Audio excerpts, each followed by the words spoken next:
আয় আমার রব, এই রবি আমার সব, দামে দামে তুন মনে তারি অনুভব।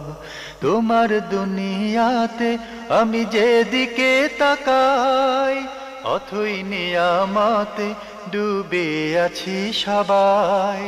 পাক পাখালির গানে শুনি তসবি কলো রব, তসবি কলো রব। আল্লাহ আমার রব, এই রবি আমার। আসসালামু আলাইকুম।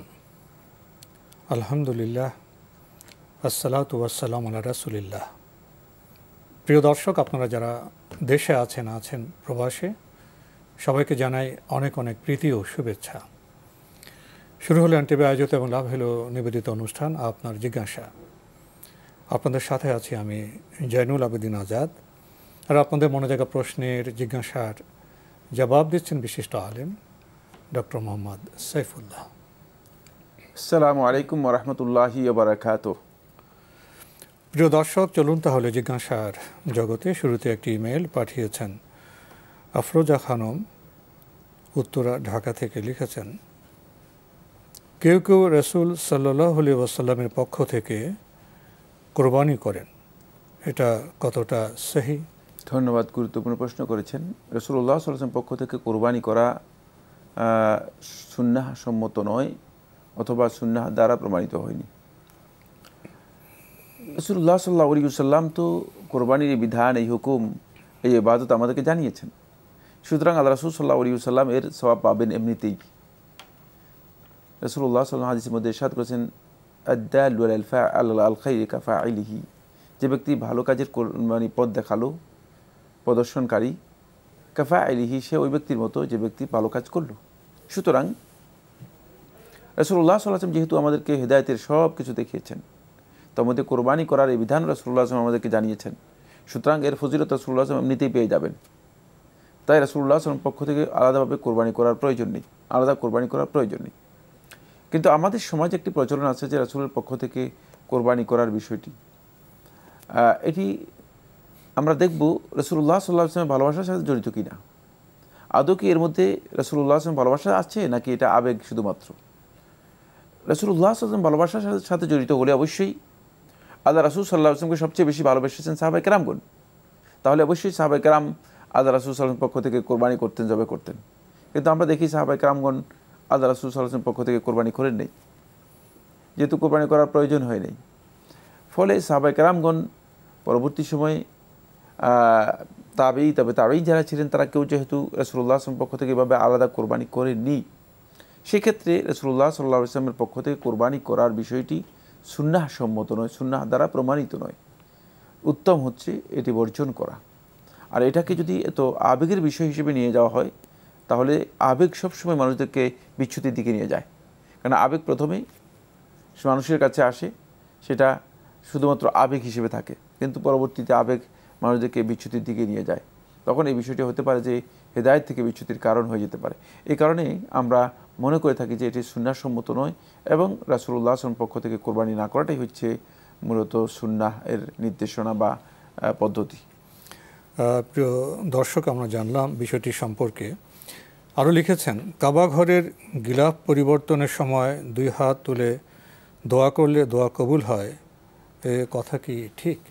না, এ ধরনের কথা হাদিস দ্বারা প্রমাণিত হয়নি। কাবা ঘরের গিলাফ পরিবর্তন করার সময় 2 হাত তুলে যদি কেউ দোয়া করে থাকেন, তার দোয়া কবুল হয়ে থাকে, এটার এ কথা এই সময়ে দোয়া কবুলের সময় এই ধরনের কোনো হাদিস অথবা কোনো রেওয়ায়েত কারো কাছ থেকে প্রমাণিত হয়েছে আমার জানা নেই।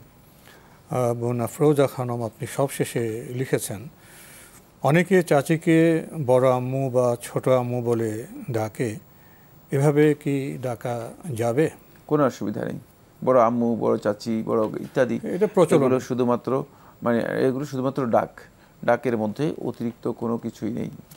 এটি জায়েজ। জানলাম বিষয়টি সম্পর্কে। প্রিয় দর্শক, আমাদের হাতে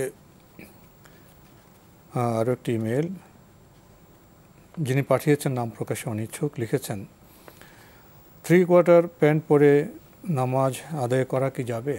নামাজ আদায় করতে কোনো ধরনের বাধা নেই, কিন্তু নামাজের ইবাদতের শালীনতা সৌন্দর্যের সাথে এটি কি খুব একটা যায় না, মোটেও যায় না। আল্লাহ সুবহানাহু ওয়া তাআলা এটা জায়েজ কিন্তু উত্তম না এটা। না, আল্লাহ রাব্বুল আলামিন কি বলেছেন, খুসুসিনাতাকুম ইনদা কুল্লি মসজিদ, মানে প্রত্যেক সালাতের সময় মসজিদে যখন তোমরা যাবে তখন তোমরা তোমাদের সাজসজ্জার সুন্দর পোশাক গ্রহণ করবে। তো আল্লাহ তাআলা বলছেন সুন্দর পোশাক গ্রহণ করার জন্য। আর আপনি 3 কোয়ার্টার পরে তো মানুষ ঘরেও থাকে না, বিশেষ করে যাদের বিবেক বিবেচনা আছে তারা তো ঘরেও এগুলো পরে না। সুতরাং আল্লাহ রাব্বুল আলামিন সামনে যাবেন কিভাবে? এটা তো অনেক বড় প্রশ্ন। কোনো বান্দা যখন আল্লাহ রাব্বুল আলামিনের সামনে দাঁড়াবে, তিনি কি আদৌ কি এই কাজ করতে পারেন কি না, এই কাজ কি আল্লাহ রাব্বুল আলামিনের শানে মানে মানায় কিনা বা যায় কিনা, এটা আমাদের খুব জানা দরকার আছে। আমরা যখনই শরিয়ার কোনো বিধান বলবো, শরিয়ার বিধান যায় না জায়েজের বিষয়টি ভিন্ন জিনিস, কিন্তু আল্লাহ রাব্বুল আলামিনের সামনে দাঁড়াচ্ছেন, যিনি মানে এই রব্বুস সামাওয়াতি ওয়াল আরদ, আসমান সমূহ এবং জমিন সমূহের মালিক, যিনি রব, তাঁর সামনে দাঁড়াচ্ছেন। সুতরাং আপনার এই দাঁড়ানোটা আপনি কি মানে হেন তেন করছেন কেন? এটাকে এত সাধারণ মনে করতেছেন কেন? আর এর জন্য আপনি যে কোনো পোশাক পরে দাঁড়িয়ে যাচ্ছেন, বরং এখানে আপনাকে শালীন সুন্দর মানে মার্জিত পোশাক পরে দাঁড়ানোর কথা ছিল। অথচ আপনি একেবারে সাধারণ একজন পাবলিকের কাছে যখন যান, যখন কোনো অফিসারের কাছে যান, তখন আপনি সেখানে একটা ভালো পোশাক পরে যান। অফিসে যান, একটু ভালো পোশাক পরে যান। কারণ অফিসে যদি সেই ব্যক্তি 3 কোয়ার্টার পরে আসে, বহু অফিস আছে সেই অফিসে তাকে চাকরিও দেবে না, ঢুকতেও দেবে না, ইন্টারভিউর জন্য দেবে না। সুতরাং যেভাবে প্রশ্ন করেছেন সেভাবে এটা বুঝতে হবে যে আল্লাহ রাব্বুল আলামিনের শানে এই বিষয়গুলো মোটেও মানাবে না। জি, আমরা জানলাম বিষয়টি সম্পর্কে। প্রিয় দর্শক, আমাদের হাতে আরও একটি ইমেল, দীর্ঘ ইমেল পাঠিয়েছেন লুৎফর রহমান বাবু ফতুল্লা, নারায়ণগঞ্জ থেকে। আপনি লিখেছেন, আপনার জিজ্ঞাসা ও এনটিভিকে ধন্যবাদ এমন সুন্দর অনুষ্ঠানের জন্য। প্রথমে অনুষ্ঠানের টাইম বৃদ্ধির আবেদন করছি। টাইম বেশি হলে আমরা আরও বেশি ইসলাম সম্পর্কে জানতে পারব। আপনার আবেদন তো সুন্দর। টেলিভিশনকে তো 24 ঘন্টার যে অনুষ্ঠান, সেটা সময় বরাদ্দ করার একটি বিষয় আছে, পরিকল্পনা আছে। তো আপাতত সেই পরিকল্পনা আওতায় আমরা একটা নির্দিষ্ট সময়ের জন্য অনুষ্ঠান করতে পারছি। তো আপনার এই যে আবেদন, সেটা তো কর্তৃপক্ষ ইনশাআল্লাহ জানতে পারবেন, হয়তো তারা বিবেচনা করে দেখবেন। আপনার দ্বিতীয় আবেদন হলো আপনারা কোরআনের তাফসীর চালু করুন। প্রতিদিন সকালে যদি কোরআনের তাফসীর চালু করতেন তাহলে আমরা অনেক উপকৃত হতে পারতাম। আপনার সুন্দর প্রস্তাব। আমরা পাক্ষিকভাবে কোরআন অন্বেষণ অনুষ্ঠান করে থাকি প্রতি মাসের প্রথম এবং তৃতীয় বৃহস্পতিবার বিকেল 5:30টায়। আর প্রতিদিন সকালে কোরআন শিক্ষার একটা আসর হয় শিশুদের নিয়ে। আপাতত এই অনুষ্ঠানগুলো আমরা করছি, তবে আপনার যে আবেদন সেটা আমরা জেনে রাখলাম। তৃতীয় আবেদনে আপনি বলছেন আপনার জিজ্ঞাসা অনুষ্ঠানে নামের অর্থ বলা হোক। নামের প্রশ্নগুলো দেখা যায় আপনারা এড়িয়ে যান।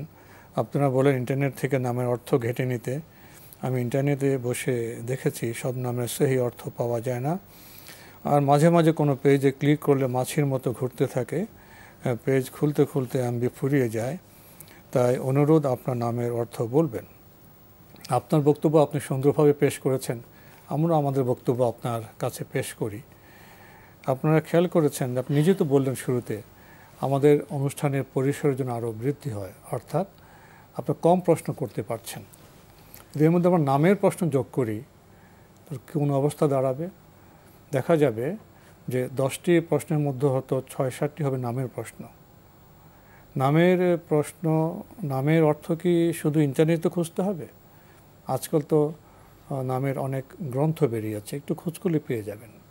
এবং আশেপাশে নিশ্চয়ই আপনার সাথে মসজিদে যোগাযোগ আছে, আরামদের সাথে যোগাযোগ আছে, তাদের কাছ থেকে জেনে নেবেন।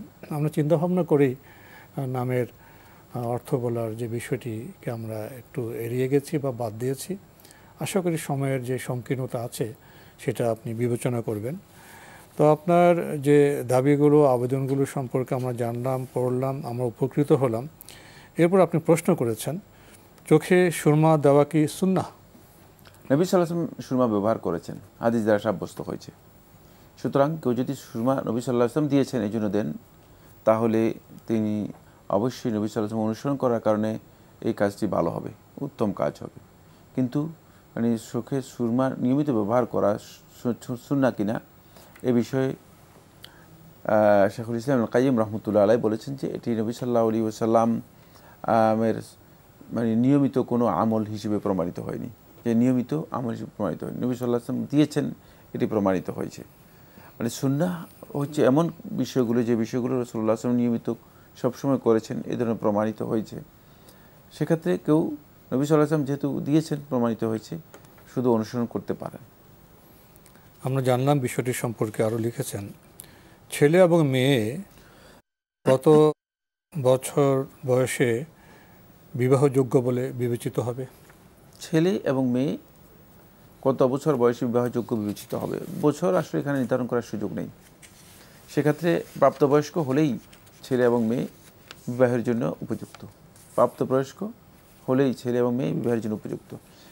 সেক্ষেত্রে প্রাপ্তবয়স্ক হওয়ার পর মানে বিবাহ শুধুমাত্র প্রাপ্তবয়স্ক হলো আর বিবাহ করে ফেললো, ব্যাপারটা তেমন নয়। বিবাহ তো এই জিনিসের নাম নয়।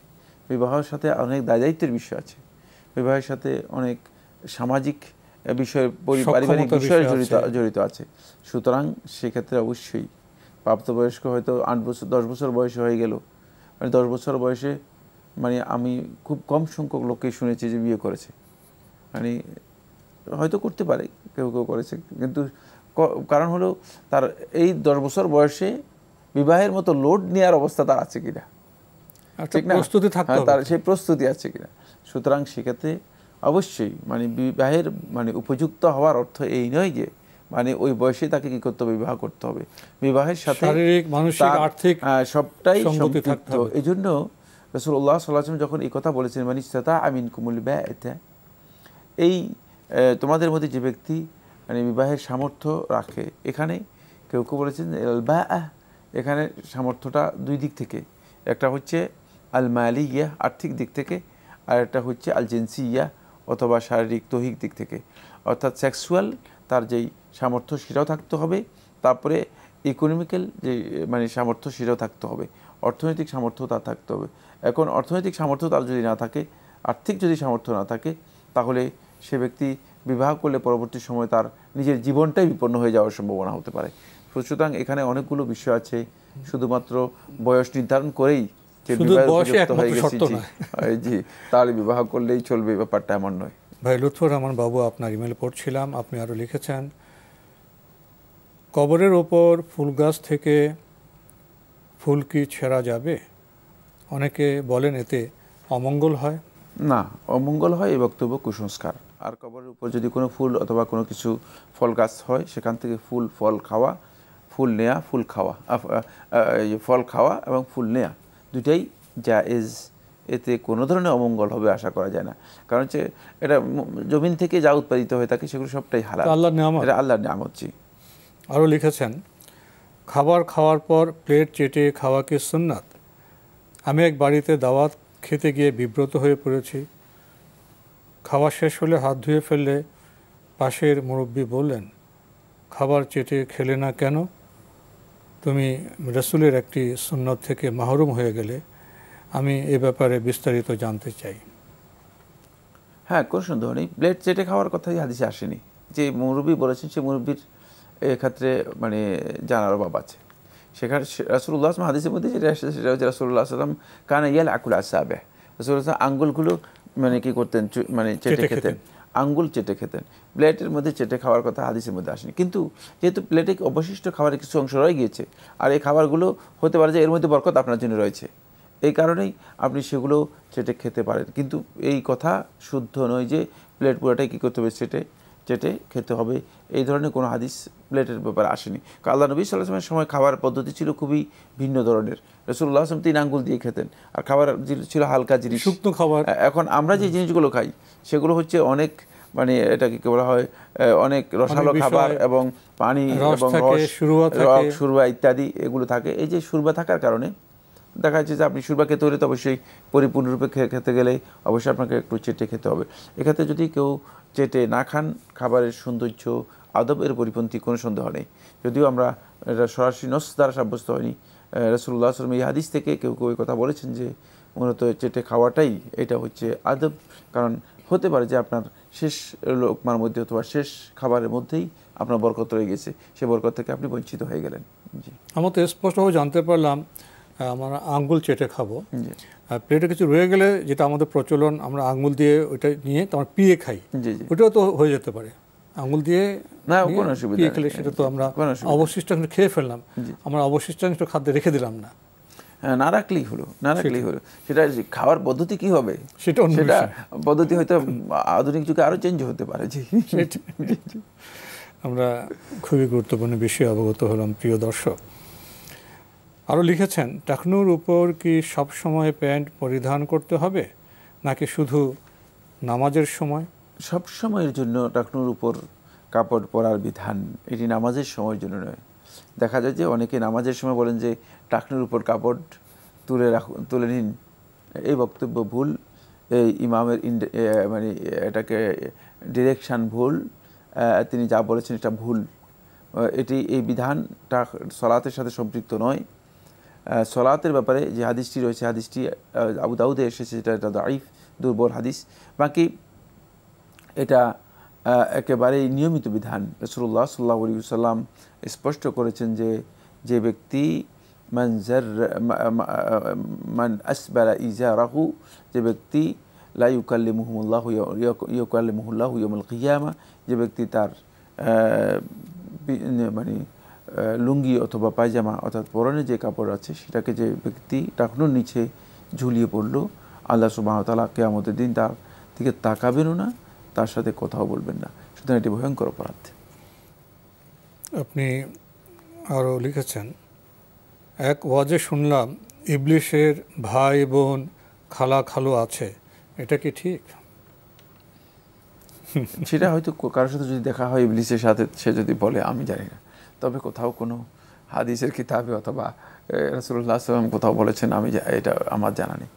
এখন ইবলিশের তো বংশ আছে, তো তাদের পরম্পরা আছে, তো হ্যাঁ বংশ আছে, সেটা আছে, কিন্তু এভাবে খালা খালু ভাই বোন ইন্ডিকেট করা এবং এইভাবে নির্দিষ্ট করতে হলে অবশ্যই তার সাথে ইবলিসের সাথে সাক্ষাৎ হতে হবে। তিনি হয়তো ইবলিসের সাথে সাক্ষাৎ হয়েছে, হয়তো বলেছে, এটা হতে পারে। জি, সবশেষে আপনি লিখেছেন, করোনা ভাইরাস থেকে বেঁচে থাকার কোনো দোয়া থাকলে বলবেন। করোনা ভাইরাস থেকে বাঁচার জন্য নির্দিষ্ট কোনো দোয়া করতে থেকে আসবে? রাসূলুল্লাহ সাল্লাল্লাহু আলাইহি ওয়াসাল্লাম সময় তো করোনা ভাইরাস ছিল না, কিন্তু মানে করোনা জাতীয় এই ধরনের অসুস্থতা ছিল, মহামারী জাতীয় বিষয় ছিল।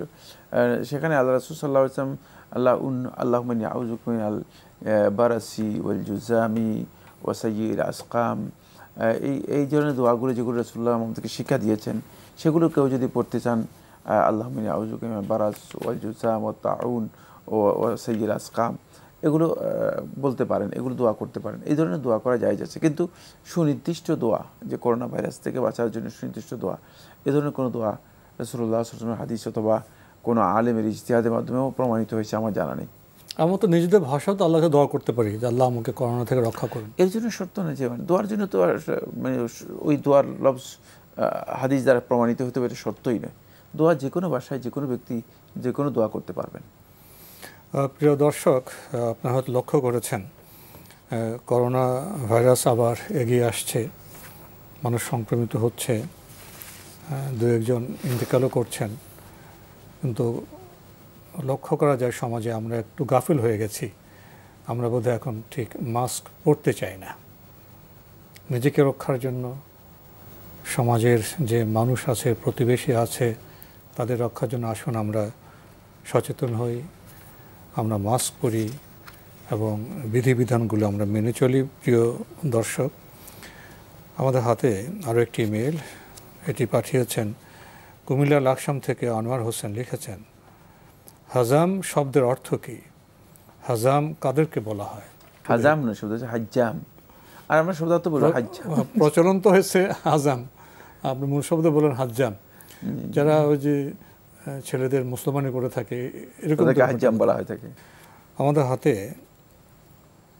আরও একটি ইমেল, যিনি পাঠিয়েছেন নাম প্রকাশে অনিচ্ছুক। লিখেছেন, বাংলাদেশ ব্যাংকে চাকুরি করা কি জায়েজ? যদি জায়েজ না হয় তাহলে কি যে কোনো পদেই চাকরি করা জায়েজ নয়? ধন্যবাদ। এই ভাইকে গুরুত্বপূর্ণ প্রশ্ন করেছেন। বাংলাদেশ ব্যাংকে চাকরি করা কি জায়েজ? বাংলাদেশ ব্যাংক হচ্ছে রেগুলেটরি ব্যাংক।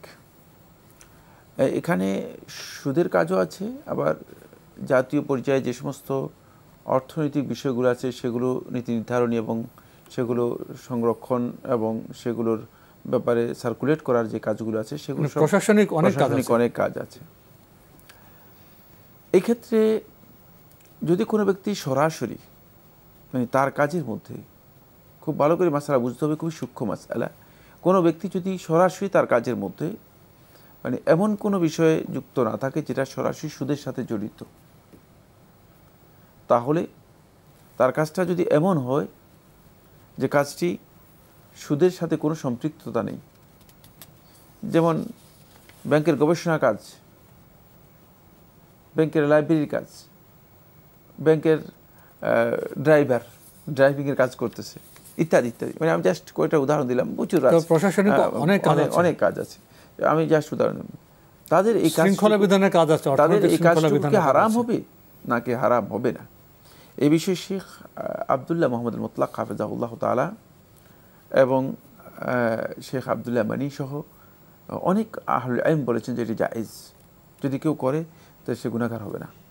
কারণ হচ্ছে তাহলে মানে সমস্ত কাজ থেকেই মানুষ মানে বিরত হতে হবে, কারণ প্রচুর কাজ আছে যেগুলোর সাথে কোনো না কোনো দিক থেকে সুদের একটা সম্পৃক্ততা রয়ে গিয়েছে, সুদের একটা সংযুক্তি আছে, হয়তো পরোক্ষভাবে আছে। সুতরাং যেহেতু এই লোকের কাজের সাথে সুদের সম্পৃক্ততা নেই, সরাসরি নেই, সরাসরি সেই সুদের কোনো কিছু করছে না, সুতরাং সেক্ষেত্রে তার এই কাজটি হালাল হবে। এবং এটাই আমার কাছে সবচেয়ে বেশি গ্রহণযোগ্য অভিমত হিসেবে মনে হয়। তবে আলেমদের দ্বিমত রয়েছে, কেউ কেউ হারাম বলেছেন, যেহেতু এখানে সুদকে মূলত সার্কুলেট করা হয় এবং সুদের বিভিন্ন কাজগুলো এখানে নিষ্পত্তি করা হয় থাকে, সেক্ষেত্রে এই জন্য কেউ কেউ হারামও বলেছেন। আল্লাহু আলাম, আল্লাহ তাআলা সবচেয়ে ভালো জানেন। তো আজকে আমাদের এখানে শেষ করতে হচ্ছে। আপনাকে অনেক ধন্যবাদ। আপনাকে অনেক ধন্যবাদ। প্রিয় দর্শক, আমরা দেখছিলাম এনটিভি আয়োজিত এবং লাভ হলো নিবেদিত অনুষ্ঠান আপনার জিজ্ঞাসা। আমাদের অনুষ্ঠান আপনারা এনটিভি অনলাইনেও দেখতে পারবেন, ভিজিট করুন www.ntvbd.com। এছাড়া ইউটিউবে এবং আমাদের ভেরিফাইড ফেসবুক পেজে অনুষ্ঠান দেখতে পারবেন। শেষে এসে আমরা বাংলাদেশ ব্যাংকের চাকরি প্রসঙ্গে প্রশ্ন পেয়েছি। আমরা উপলব্ধি করি জীবনযাপনের, কর্মজীবনের বিচিত্র সম্পর্ক সূত্রে মুসলিম হিসেবে আমাদের ভাবতে হয় কোন কাজটা শুদ্ধ এবং কোনটা নিষিদ্ধ। আজকের সম্মানিত দর্শকের প্রশ্নের মাধ্যমে আমরা বিষয়টা আবার উপলব্ধি করলাম এবং আমরা সঙ্গত জবাবও পেলাম। আশা করি আমরা উপকৃত হয়েছি। চিঠি লিখুন, প্রশ্ন পাঠান আমাদের ঠিকানায়। পরিচালক আপনার জিজ্ঞাসা, এনটিভি, বিএসসিসি ভবন, 7ম তলা, 102 কাজী নজরুল ইসলাম অ্যাভিনিউ, কারওয়ান বাজার, ঢাকা 1215। ইমেল অ্যাড্রেস আপনার জিজ্ঞাসা @ntvbd.com। প্রিয় দর্শক, মহান আল্লাহ আমাদের সবাইকে নিরাপদে রাখুন শান্তিতে। আসসালামু আলাইকুম। আল্লাহ আমার রব, এই রবি আমার সব, দামে দামে তুন মনে তারি অনুভব। আল্লাহ আমার রব, এই রবি আমার সব।